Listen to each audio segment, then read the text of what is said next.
Brock swaggered into the company like a man who thought Wi-Fi was a personality trait. He shook hands like he was running for office, and used the word disruption so often I started to think he was trying to summon a demon. The first week, he fired two mid-level managers because they weren't visionary. One of them was the guy who single-handedly fixed the vendor onboarding portal last Christmas while his toddler had the flu. But hey, as he didn't make the culture cut.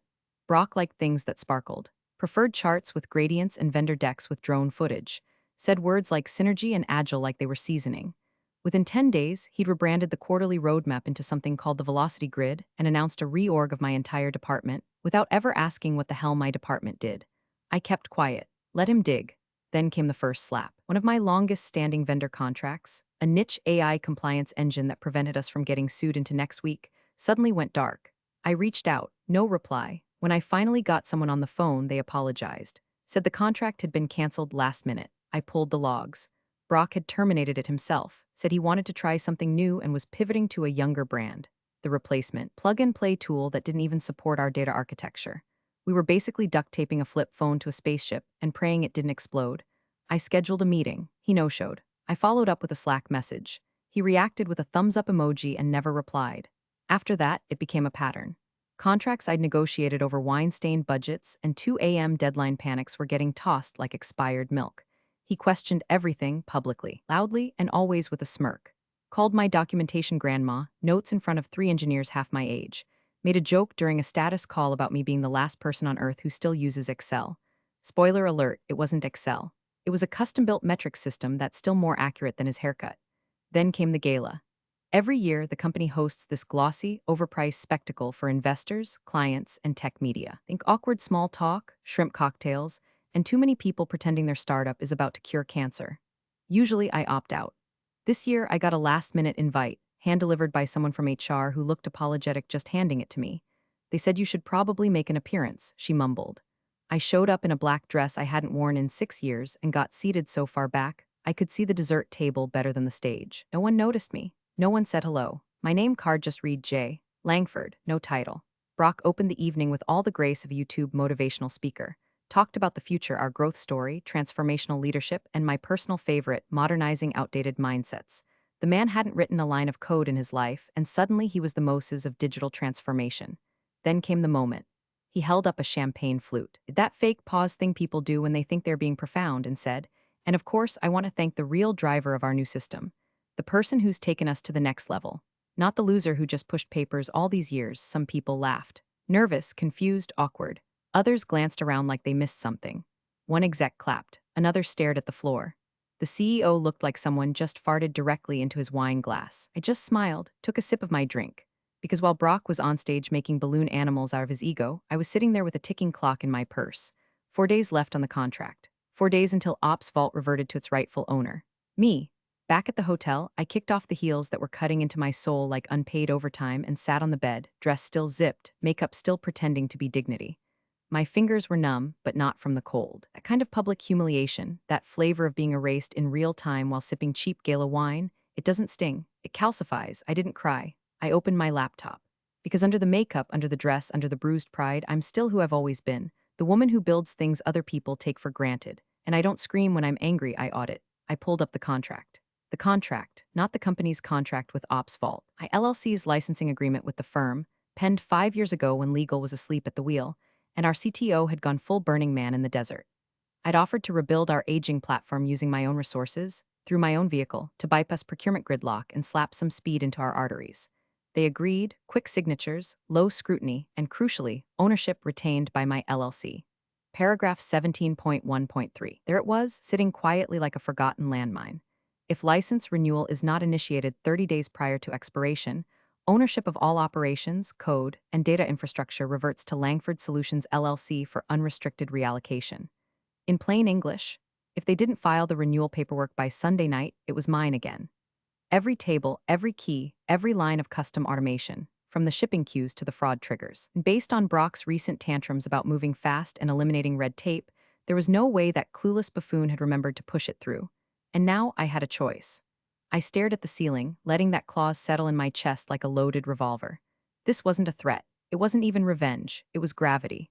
They'd let the rope slip, and I was just standing on the ground, watching the pulley spin. I opened my phone and scrolled down to a name I hadn't tapped in 3 years. Illy Talbot. He wasn't just a mentor. He was the one person who ever looked at me across a table and said, "You're not a technician. You're a builder. Stop letting these suits hang your architecture like it's some family fridge drawing." He'd left our firm years ago after a moral disagreement with the board over, ironically, who got credit for his work. Sound familiar? His last message to me was short: "When you're ready to build something real, call me." I tapped out a message. Didn't overthink it. "Illy, you ever mean what you said about building something real?" It was 11:02 p.m. At 11:03, the typing bubbles appeared. Then came his reply: "Let's talk tomorrow, 9 a.m. I'll send a car." I stared at the screen. Brock was out there somewhere, probably doing karaoke with VCs and groping the idea that he'd taken the company digital. Meanwhile, the only person who had the keys to the kingdom was sitting barefoot in a hotel room, holding a contract older than his job title. I shut the laptop. Tomorrow, I'd drive a stake through the center of their little vision board. But tonight, I'd sleep. Because when you've been buried in a basement for 15 years, the first taste of daylight isn't rage. It's clarity. The car Ellie sent was unbranded, dark gray, quiet, like him. It pulled up outside the hotel at 8:57 sharp, driver in a black cap, no words exchanged. I slid into the backseat, still half dreaming from the night before, stomach a knot of nerves and caffeine, laptop bag gripped like a priest's Bible before a funeral. His office hadn't changed. Still that same industrial minimalism that makes rich men feel edgy. Glass walls, concrete floors, and enough plants to suggest human empathy. But Lee was warmth wrapped in cynicism, and he gave me the one thing no one at my company had in years: a seat at the damn table without needing to beg for it. "Jess," he said, pulling me in for a quick hug before motioning me into his war room. "You look like hell." "I feel like a clause in 6-point font," I muttered. He laughed, then leaned over the table, eyes already scanning the paperwork I'd printed and bound in a manila folder. He didn't ask why, he already knew. I slid the folder across. "The contract expires Sunday. If they don't renew, and they won't, Ops Vault comes home to Mama. I can license it to you Monday morning. Clean, full transfer." He exhaled, slow. "And you're sure they haven't caught on?" I nodded. "They think the platform is company-owned. Legal never read past the bullet points. It's too scared to ask questions. They think Brock's running the show now, which means we're golden." He flipped to the signature page, then stopped. "You're ready for the fallout?" "I'm done being silent," I said. "They want to run Ops Vault without me? Let's see how far they get without oxygen." He pulled out a pen, clicked it, signed. And just like that, the platform had a new future. We drafted the letter of intent right then and there, if reversion occurred. Langford Solutions would grant Echelon Dynamics exclusive usage, ongoing development, and architecture rights for a flat licensing fee and a profit-sharing agreement that, frankly, beat my old salary 10 times over. I left with a digital copy in my inbox and a non-disclosure clause so airtight it made my NDAs at the company look like grocery lists. Back at the office, the mask stayed on. I smiled through meetings, responded to emails, nodded politely during one of Brock's all-hands calls where he unveiled Project Pulse 2.0, a rebrand of Ops Vault with a new logo, new dashboard, and zero engineering input. He sent the announcement in a company-wide email with the subject line: "New era, new energy." I almost choked on my lunch when I read it. The body of the email laid out sweeping changes, simplified workflows, new vendor stack, and my favorite: sunsetting outdated backend dependencies. Sunsetting. He was talking about Ops Vault like it was a rotary phone. I screenshotted the email, printed it, filed it, because now I wasn't just walking away, I was building the case. Every decision he made without consulting me got documented. Every Slack message where he ghosted my warnings. Every instance of performance decline since he'd started poking around in systems he didn't understand. I ran audits, quiet ones, backups of everything. Version histories, timestamped usage logs. I even printed out physical copies of contract drafts just in case someone at legal suddenly grew a brain and tried to rewrite history. The reversion clock was ticking and no one else could hear it but me. I wasn't angry. I wasn't even hurt anymore. This wasn't an explosion. This wasn't vengeance. This was reclamation. Let them think I'm just the paper pusher. Let them bet everything on their mascot. They were about to learn the hard way. Never ignore the woman who owns your spine. They launched the demo Thursday morning. Brock stood in front of a room full of clients and stakeholders wearing that smug grin like he'd just discovered electricity. "We've rebuilt the Ops Vault experience from the ground up," he declared, arms wide like a magician about to pull a rabbit out of his own ass. "This isn't just a platform. This is a revolution in operational awareness." I watched the live stream from my desk, sipping burnt coffee from a paper cup, already knowing the storm that was about to roll in. Because here's the thing, they didn't rebuild anything. They slapped a new skin on my infrastructure and started yanking wires like toddlers with a light switch. They were demoing my system, with no version control, no rollback protocol, and not a single engineer from my team involved in QA. And that new feature Brock was so proud of. Visual analytics overlay he forced into production without testing it against the data filters. It crashed the staging environment twice before he shoved it live. Within 20 minutes of the demo, the emails started. Is there a reason the analytics dashboard is showing negative values?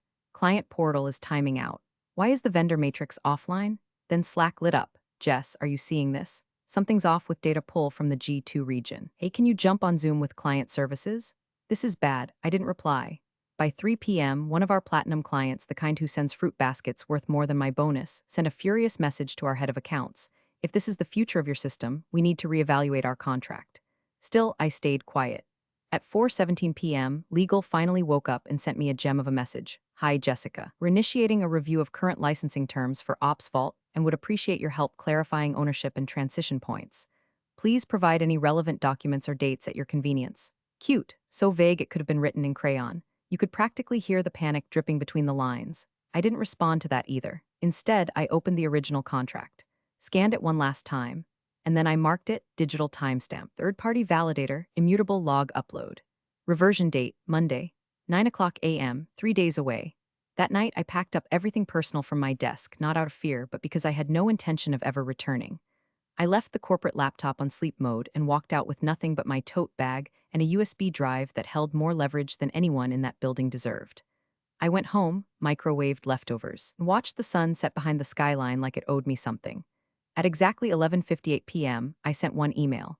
Subject, contract reversion. Langford Solutions LLC body. Team, please see attached documentation regarding licensing terms. As of this morning, the agreement between Langford Solutions LLC and company name has expired. Ops Vault operations, infrastructure, and codebase are no longer under license to your organization. This transfer has been validated and executed per section 17.1.3 of the original agreement. For further inquiries, contact your legal representation. Regards, Jessica Langford. I attached the signed letter of intent from Echelon Dynamics, just for flavor. Then I hit send. And just like that, the lights in their castle went dim. Not with a bang, with a whisper. The diner was a hole-in-the-wall place tucked between a boarded-up bookstore and a vape shop that probably doubled as a money laundering front. Illy picked it, said the coffee was strong enough to dissolve guilt and the eggs came with attitude. I showed up 5 minutes early. He was already there, sipping black sludge out of a chipped mug like it was a religious experience. Morning, Langford, he said with that easy grin. Sleep well? Like a baby. A baby that just torched her childhood home. He slid a folder across the table, no fanfare, no speech. Inside, the finalized licensing deal. 3 pages, clean, bulletproof. Effective immediately, Ops Vault, now rebranded System X, was under exclusive use by Echelon Dynamics. My system, my code, my logic web, the backbone of a multimillion-dollar operation, legally no longer theirs. I read every word, twice. Sipped my own coffee, lukewarm, bitter, perfect, then signed with a pen that felt like a gavel. There was no applause, no ceremonial handshake. Illy nodded once, then flagged down the waitress and ordered 2 plates of pancakes like we'd just closed on a used car, not a weapon of mass disruption. I'll have our team push the release this morning, he said, scrolling on his phone. Anything you want to say in it? No, you sure? Let them find out like I did, in public, when they're already on stage. He looked up at me, half proud, half pitying. You really don't want the credit, do you? Credit? I scoffed. They called me logistics support. They gave the mic to Brock and fed him my legacy on a silver platter. The last thing I want is their recognition. I want their silence. The press release hit the wire at 9:06 a.m. Echelon Dynamics secures exclusive licensing for System X platform, citing visionary legacy of quiet innovator. No names, no fireworks, just a sentence buried in the third paragraph. System X, formerly operated under Ops Vault, will continue evolving under private architecture leadership via Langford Solutions LLC. I watched the email notification pop up on my phone. Then I closed the app. I didn't share it on LinkedIn. I didn't text anyone at the old company. I didn't update my job title, or change my banner, or rush to post a pithy caption about reinvention. Let Brock refresh his dashboard and wonder why nothing loads. Let legal choke on section 17.1.3. Let the board slap the panic button trying to figure out where the heartbeat went. I didn't need them to see me. That was the point. Closure isn't loud. It's not a dramatic exit or a viral video. Closure is pancakes and silence. It's watching a machine you built go where it's valued while the people who dismissed you dig through ashes looking for a blueprint they never bothered to read. Ilya and I sat there another hour, talking about roadmaps and backend integrations and hiring pipelines. Every so often, he'd glance at his phone and smirk. That's the third one from Brock's number. Want me to answer? I shook my head. Let him stew. At 10:14 a.m., Cheryl texted me. Ooh, are you seeing this Echelon thing? I sent back one emoji, relieved face that was enough. By noon, I was back home, windows open, music low. I opened the original source files, backed them up to my new encrypted vault, and archived 15 years of notes with a single keystroke. Clean. Done. Outside, the sun broke through the clouds. Inside, I poured a fresh coffee and let the silence hum. They made me invisible. Now they'd learn what happens when the invisible walks away and takes the whole foundation with her. Monday started with the kind of silence that usually precedes a hurricane. By 9:02 a.m., the Ops Vault login screen was returning a 403 error to anyone inside the company firewall. By 9:05, the operations dashboard, the one they had just renamed Pulse 2.0 with a ridiculous lightning bolt logo, was flatlined. No analytics, no vendor sync, no compliance feeds, no real-time inventory. Just a gray screen and a spinning wheel that screamed, you had one job. By 9:08, my phone started lighting up like Vegas. First was Maya from engineering. Hey, weird question. Did we change something in the system architecture? I can't access any of the dynamic tables. Then Gary from compliance. Dashboards down. Risk queue isn't loading. I've got 3 audits this week, Jess. Can you look? Then someone from a number I didn't recognize. This is IT support. We need elevated access. Can you call me ASAP? I silenced everything and poured myself a second coffee.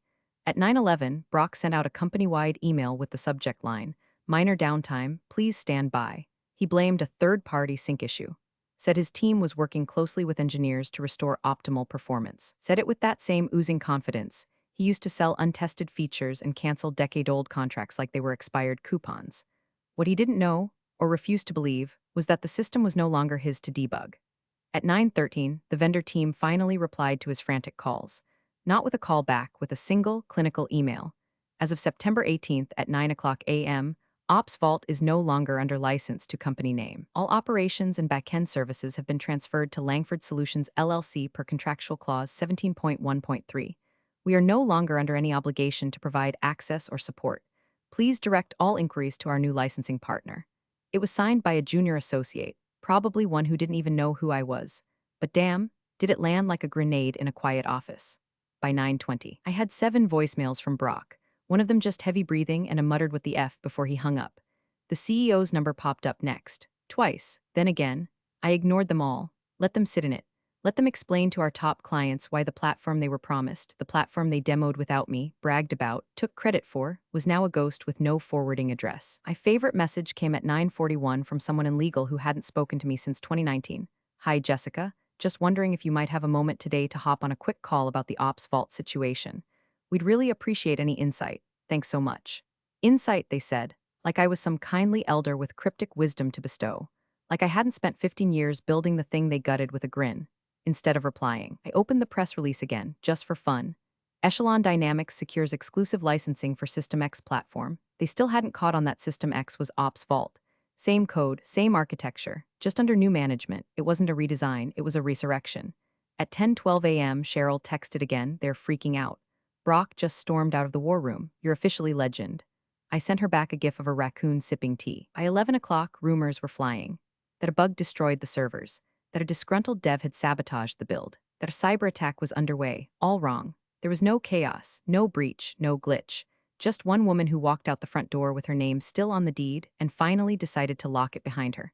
The emergency board meeting was called for noon, but by 11:45, the parking lot already looked like someone had pulled the fire alarm on Wall Street. Black subs, panicked assistants with tablets, one VP trying to wipe sweat stains off his blazer in the reflection of a conference room window. The CEO, Grant Hollister, was already seated when the directors began trickling in. Tie loosened, face pale. His usual bravado, the chest-thumping executive roar he used during all-hands meetings, had been replaced with the energy of a man trying not to vomit in front of his babysitter. He clicked through slides that looked like they'd been assembled during a seizure. Minor outage due to unforeseen technical complications, he said. We're handling it. There's been a slight misunderstanding regarding the platform's current custodianship. A man from the investor side, bald and agitated, leaned forward. Is it true the core system is no longer licensed to us? Grant cleared his throat. Well, technically, the licensing renewal wasn't submitted on time. Our internal legal counsel is currently reviewing the ownership structure too. Jesus Christ, the man muttered. You let it lapse? Grant tried to steady the room. It was a formality. We believed it to be a standard rollover, handled automatically. Jessica's LLC, you mean the woman you demoted in front of half the company? Another director cut in. When you had Brock humiliate at the gala, he flinched. We didn't humiliate anyone. That was Brock. The room shifted as the door creaked open. No announcement, no knock. Just Lee Talbot, my mentor, walking in like a ghost with a mission. No name tag, no visitor badge. Just a calm, steady presence with a leather folder under one arm and the scent of certainty trailing behind him. Grant stood up. What are you? You can't just walk, Illy ignored him. Walked straight to the head of the table, opened the folder, and slid a document across the polished wood with the care of a man delivering a verdict. The contract, printed, signed, time-stamped, and sealed. She gave it to us, Lee said, voice quiet but cutting. Fully enforceable, fully clean, you let it expire. Section 17.1.3, it's been exercised. System X is no longer yours. One of the investor reps blinked at the page. System X, Illy nodded. Formerly Ops Vault, it's ours now, every bit of it. Grant reached for the paper like it was radioactive. She can't do that, Lee didn't flinch. She already did. Silence. You could hear someone's pen roll off the table and clatter to the floor. No one moved to pick it up. A junior board member whispered, did legal know about this? The general counsel, a woman who'd never once spoken directly to me in 15 years, was staring at the clause like it had just grown teeth. Lee stood calm as ever. You built a brand on her work. You let a fool ride her architecture like a parade float, and you didn't even notice when the keys slipped out of your pocket. Grant tried to protest. We can renegotiate. We can make an offer. She's not interested, Lee said, but thank you. He gathered his folder, turned, paused at the door. Oh, he added. And if you attempt to replicate the system or claim derivative rights, we're prepared with injunctions. Let your lawyers know or don't. Either way, we'll see you in court. And then he walked out just like that. The room didn't breathe, and somewhere across town I finished my tea. Brock was gone by 1:17 p.m. No email, no farewell post. Just security walking him out with his designer laptop bag swinging like a white flag. He didn't look at anyone, didn't speak, just stared straight ahead with the haunted face of a man who bet the farm on a bluff and lost the deed to the dirt. The board didn't even bother with a vote. Someone mumbled the word liability, and that was it. The man who once swaggered through the office like he owned the air conditioning system now couldn't even get a box to pack his trophies. They made him leave it all behind. Grant, the CEO, tried to salvage it. By 2:00 p.m., was in full damage control mode, whispering into investor ears, promising rapid audits, compliance reviews, restructuring pathways. He had legal drafting statements blaming technical miscommunication and unexpected platform discontinuity, like the system had just wandered off like a lost dog. But by 3:40 p.m., I was already 3 blocks from the building, sitting at a sidewalk cafe with my phone face down and a lemon tea steeping in front. I wasn't gloating, I wasn't refreshing the news. I wasn't calling friends or doom-scrolling LinkedIn. I was breathing. That's when he showed up. Gray suit wrinkled, tie askew, eyes bagged and bloodshot. Grant Hollister, CEO, silver-tongued strategist, master of the quarterly pivot, standing in front of my table like a man asking for absolution at the wrong altar. Jessica, he said, voice dry and small, we need to talk. I looked up slowly, tilted my head. Let the silence fill every space he used to control. We'll renegotiate, he said, lowering his voice. You'll get equity, control. Hell, we'll name a wing after you. We'll call it the Langford Institute. You can design whatever you want. Just come back. I didn't say anything. Instead, I reached into my bag and pulled out a napkin, the same one I'd used earlier to dab lemon from my lips. I unfolded it and slid it across the table toward him. Written in ink and clean. Steady handwriting, you already had the best deal. He stared at it, stared at me, and then quietly the light left his eyes. He nodded, just once, and walked away like a man who finally understood what it meant to lose something permanent. That night, internal chaos leaked out like sewage, employees mass exiting, vendors demanding clarity, clients posting cryptic tweets. Hash vault fails started trending. Company that once prided itself on silence and stability was now the subject of every industry group chat. Investors demanded answers. Auditors combed through years of contracts. And Brock's smiling headshot vanished from the leadership page before the sun even set. But me, I didn't even check. I was at Echelon Dynamics the next morning, standing quietly in the back of their annual showcase event. No spotlight, no introduction, just another face in the room. That is, till the lights dimmed and the new System X demo kicked off. A banner unfurled from the ceiling, elegant, quiet, powerful, powered by Jessica Langford Systems. No applause, no fireworks, just a silent moment of acknowledgement. Finally, that evening I sat on my balcony, tea in hand, breeze in my hair, the city buzzing below. My phone buzzed with a headline, Industry Giant Loses Core IP, CEO Blindsided by Silent Exit. I didn't tap it. Didn't need to. For the first time in 15 years, I didn't need anyone to see me to know I was there. Still, silent, but this time seen. Thanks for watching, you cubicle warriors. Hit that subscribe button. Unless you're my old boss, then you're on your own. Revenge of the coffee pot strikes again.